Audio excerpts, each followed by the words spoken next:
to their camp.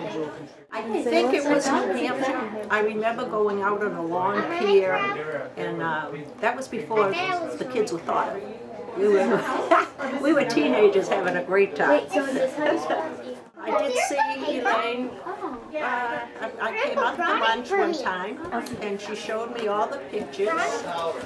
All the pictures of her like riding this, I think it was the elephant, or she goes to these places sometimes by herself. She ended up in, what was that, Pakistan, I think? Wonderful picture of Mom getting sprayed by the elephant. And she didn't just get water by the elephant, she got a wonderful parasite, which she had to be treated for a while. Didn't tell me that one. Grandma decided that she was going to be certified in ESL. So she did research, and she figured out that the place she really wanted to do her ESL certification was Bali in Indonesia. She'd never been, and she thought it would be a great idea. And for her, it wasn't so much about the ESL cert, it was about the chance to go to Bali and then continue going all the way around the world, which she did. Eventually, but it took her almost a year. Teaching English all around the world, and on Hawaii, and then Bali, and Bangkok, you know, spending a whole year going around the earth just to do that, you know. She thought that was, you know, she was just tickled pink. And one of my prized possessions are the emails that she occasionally sent describing what she was doing and the kinds of adventures she was getting into with. And Bali, of all places. And then she went and she taught in Thailand, outside of Bangkok, for I think it was a month. And then I was traveling in India at that time. This was my second trip to India, and we decided that we were going to meet. And I don't remember. I think she went to Pakistan, and then flew to Nepal. And then she rode her bike from Nepal to Kathmandu? Yeah, she was in Kathmandu, Right. and she rode it from there, from Nepal. It took a train and stuff, and rode a bike to India. You can't even imagine what the streets are like in India. I mean, you've got people. She saw an elephant on her way. Yeah. There are people in all different kinds of vehicles you can imagine. Motorcycles, hand-held carts, bicycle rickshaws, auto rickshaws.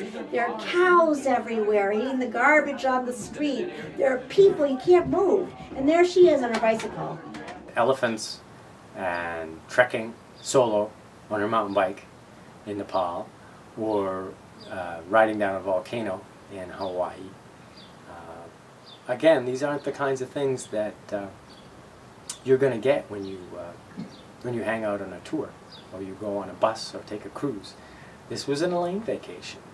She was riding her bike in Nepal, along the highway in Nepal during Holi, which is a big festival where they throw these colored balloons filled with colored water, and they pelted her. They pelted her. Unfortunately, they said, "Oh, let's get the foreign lady on the bike," and everybody was like. So I guess she was just covered, but she still rode. She rode through it. It was in the Paharganj, which is the area of New Delhi, in this really very congested street. And we were on a rickshaw, a bicycle rickshaw, and the rickshaw driver looked a little tired to her. She's like, "Let me give you a ride." So she said, "You get in the back," and she rode the rickshaw. And he was just having a blast. He was laughing hysterically, and she was having a great time. When I think of Elaine, that's how I think of her, because she just has the most youthful spirit of anyone I've ever met, and she's also the kindest person I've ever met. She had a marvelous time. She did barely pass the ESL certification, went on to teach in Bangkok and also a little bit in Indonesia. Elaine is known as an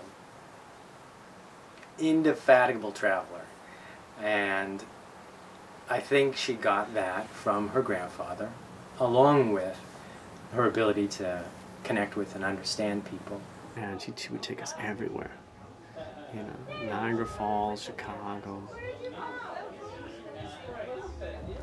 Pennsylvania, We did a lot of traveling.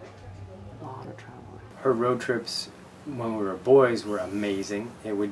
I was convinced it was related to how frustrated she was at home with the three of us, crazy munchkins, and she would throw us all in the car. And most of the time I'm convinced she had no idea where we were going.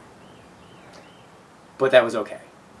We'd wind up at a museum, we'd wind up at a friend's house, at a pig farm, we'd wind up on Cape Cod in a situation that we had no idea would be experiencing that day. So in that sense it was a real adventure.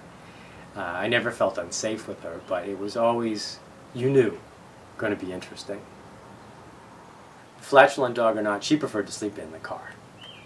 And we just got so used to sleeping in the car, closing up the window, having a rough night with either mosquitoes or dying for suffocation.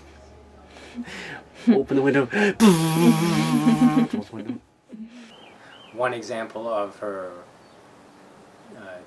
traveling misadventures, I think, would be she decided after my ex-wife and I moved out to California that she could drive our car back across the country, no problem, from California to Massachusetts in the summer. She got back and I looked at the car and I noticed it had two really strange scratch marks on the driver's side door. And I said, "Mom, what happened to the car?" And she said, "Oh, that would be the wild donkey." And I said, "What happened?" She said, "Well, I was in Death Valley, and this was before the flash flood where I had to run from the flooding waters. But there was this donkey in the road, and he wouldn't go away and came up to the car, so I had to roll up the window, and he insisted on being fed or something, and he just started gnawing on the door." But that was Elaine. I think she did the whole trip in 4 days and didn't bat an eye.